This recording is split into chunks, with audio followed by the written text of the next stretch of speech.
સર્વે વૈષ્ણવોને જય શ્રી ગોપાલ.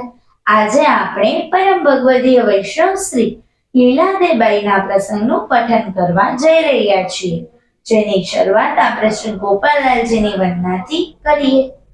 શ્રી ગોપાલમ સર્વદા વંદે ભક્તિહમ સુકૃપાનિધમ સ્વરૂપદાનદાતારમ ભાવ ભક્તિ વિવર્ધકમ.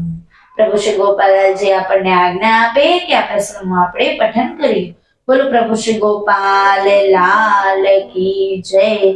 લીલાદેબાઈ ખડાયતા વાણિયા વૈષ્ણવ હતા અને ધોરાજી ગામમાં રહેતા. તે પ્રભુ શ્રી ગોપેન્દ્રલાલજીના સેવક હતા. તેમને માથે પ્રભુ શ્રી ગોપેન્દ્રલાલજીની વસ્ત્ર સેવા બિરાજતી હતી. તે તેમને સાનુભાવ હતા. ઘરમાં પોતે એકલા જ હતા અને એક હાથે ખોડ હતી. સ્થિતિ ઘણી જ દુર્લભ હતી. તેથી લીલાદેબાઈ સાડ ખાંડી પોતાનો નિર્વાહ ચલાવતા. છતાં એક વૈષ્ણવને પ્રસાદ લેવડાવી પોતે લેતા. ગામમાં જે કોઈ વૈષ્ણવ આવે તે લીલાદેબાઈને ઘેર જે ગોપાલ કરવા આવે.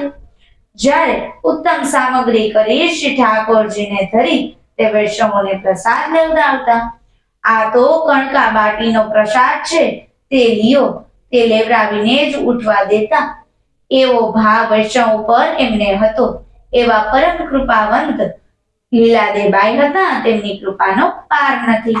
જો આ પ્રસંગના પઠનમાં મારાથી કોઈ ક્ષતિ રહી ગઈ હોય તો તુમદાસાનો દાસ જાણી અને મને ક્ષમા કરજો. બોલો પ્રભુ શ્રી ગોપાલ લાલ કી જય.